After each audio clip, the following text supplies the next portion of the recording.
Brodes Media.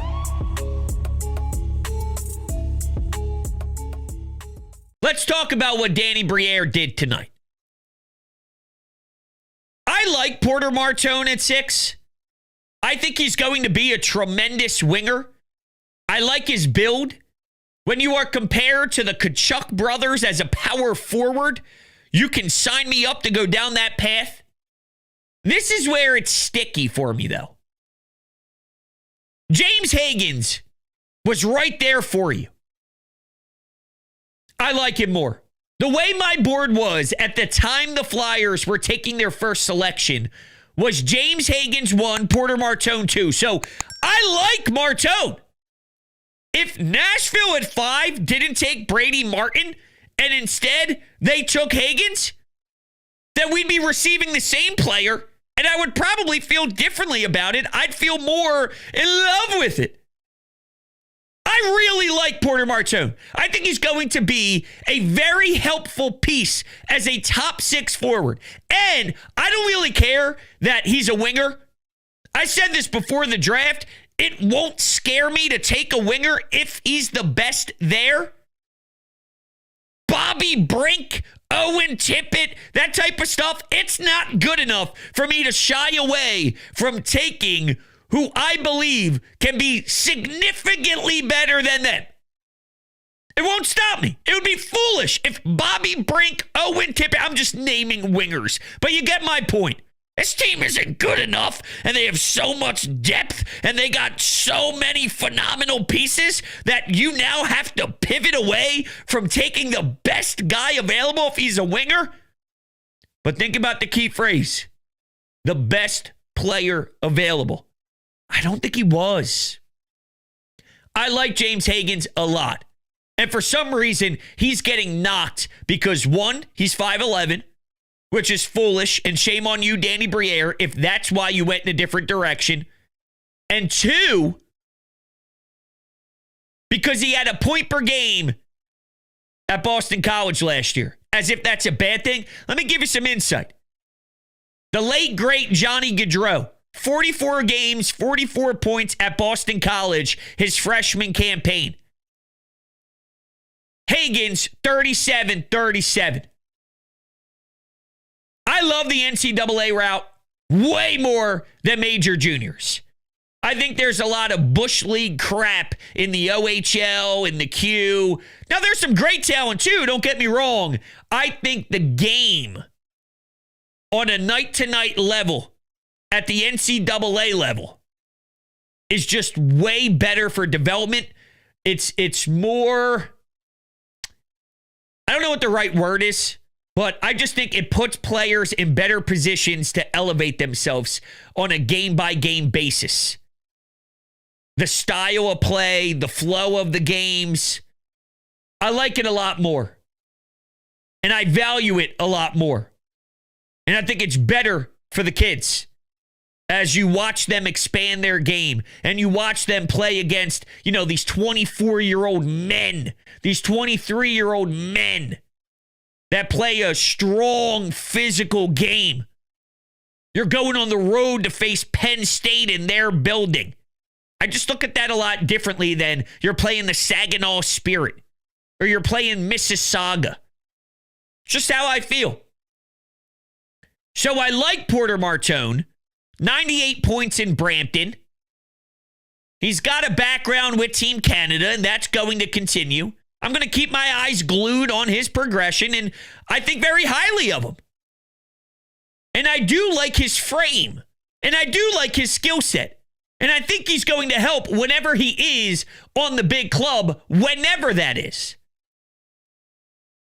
Seems like a good kid. Seems like a great mentality. All right. You can sell me it, even though I thought you left talent on the board. I'm afraid that Boston, who was sitting there at 7, the second Charles Barkley opened his mouth and they realized it was Porter, and they're like, fuck yes, fuck yes, fuck yes. And not just because he's a BC kid. He's actually from Long Island, blah, blah, blah, blah, blah. We know the story about how the Islanders trying to move up, blah, blah, blah, blah, blah, whatever. But as a BC Hockey Eastman, it's not just them being excited, the Bruins, that is, because it's a BCsman. I think they realize how phenomenal of a player they just got at 7. Similar to, and I'm not going to tell you his ceiling is as high as Matvei Michkov's because I don't think it is, but you got Matvei Michkov at 7. You didn't think you'd get that level of a great player at 7. I don't think Hagens is going to reach the star potential that Matvei Michkov is, but I don't know if the Bruins necessarily thought they would be snagging that type of top 6 center where they were drafting. Not that. And it's weird and ironic because all Danny Briere states is it's so difficult to find a top 6 center. And I know they traded for Zegras. Maybe they assume he's a lock at center. I think they're going to give him every opportunity to do that. And if one day they realize it's not panning out, they'll kick him out the wing. But with Rick Tocchet here and knowing what it takes to play in this league and be tough in this league, and with the very finesse game that Zegras has, maybe that's where Rick Tocchet's strengths could come in with his communication and his knowledge of the league to get Zegras to be someone that could stay up the middle, which is probably why they felt more comfortable going with Martone, because they're writing Zegras in as that. But you're right, Danny. It is hard to find that. So why not select it when it's staring right at you in the face? Do you know what I mean? He's not wrong. When Danny states over the last couple of years, it is insanely difficult to find that. We are so thin in that area. And it was there. And it was the best available at the time of it being there. And this is where things get tricky as well. Anthony Sanfilippo tweeted this out, I'd say maybe an hour. It was right around 6 o'clock. So an hour before the draft began.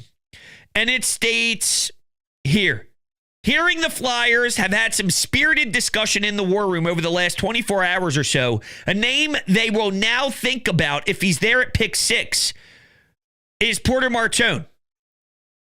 So over the last 24 hours, this has been surfacing. Now they're starting to debate it. 24 hours before the draft, now Porter Martone becomes in the mix.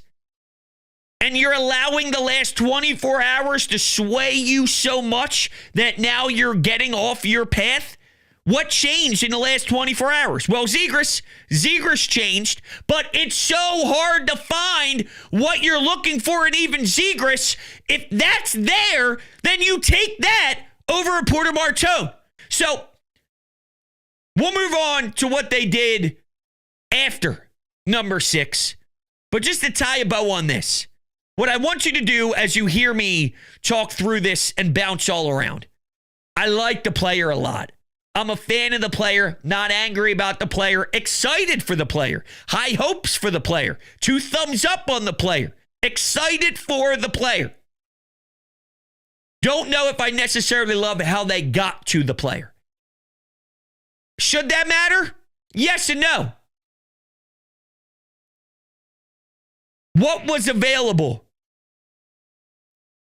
They left meat on the bones. Okay. To Nesbitt. Woof. Disaster.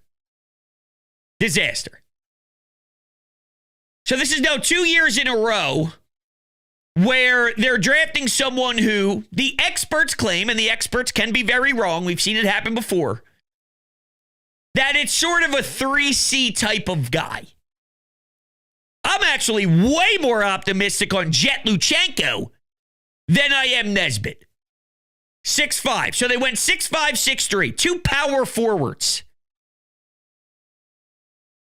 I think they went size over ability. Not that, again, not that Martone can't play, but Hagens, I think, is better. So they went size over better. And then with Nesbitt, 6'5". Listen, he's projected to be a 3C. Here's his bad characteristics on the ice. Turnover problems, compete level is a problem, first step's a problem, passing and playmaking is a problem, and shooting efficiency is a problem. What am I supposed to do with that? Now, when you look at a lot of the mocks before the draft went down, there were a lot of people who had him in the late first round. LA at 24, St. Louis at 19. He was bouncing around a bit. You took your 2 later first round picks, went all the way up to 12th, and reached this badly? See, this is where it's even worse than the Jet Luchenko thing, because that was your pick. Your pick was Jet Luchenko. It's your pick.